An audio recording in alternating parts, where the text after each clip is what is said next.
আপন করে নিয়েছে, আপন করেছে বলে তো শাসন করতে পারছে। মা জানে আমি ছেলেকে যতই মারি সে আমাকে মা বলে ডাকবে, সে আমাকে ছেড়ে যাবে, তাই তো মা শাসন করতে পারে। মা জানে আমি ওকে শাসন করতে পারি, মারতে পারি, হয়তো আঘাত লাগবে, একটু পরে গিয়ে আমি ওই আঘাতের জায়গাটায় হাত বোলাবো। মা জানে আমি ছেলেটাকে যতই মারি, ছেলেটা যদি হোঁচট খেয়ে রাস্তায় পড়ে যায় সবার আগে আমি গিয়ে তাকে তুলে ধরব।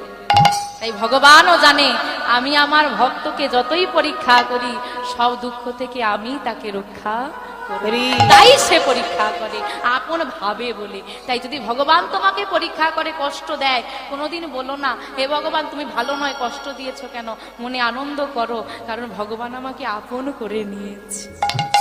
মায়াবতীর পরীক্ষা শুরু হলো, স্বামী স্ত্রীর সংসার, দেখতে দেখতে মায়াবতী গর্ভবতী হলো। খুশির খবর না দুঃখের খবর গো? খুশির খবর, আরো আনন্দ।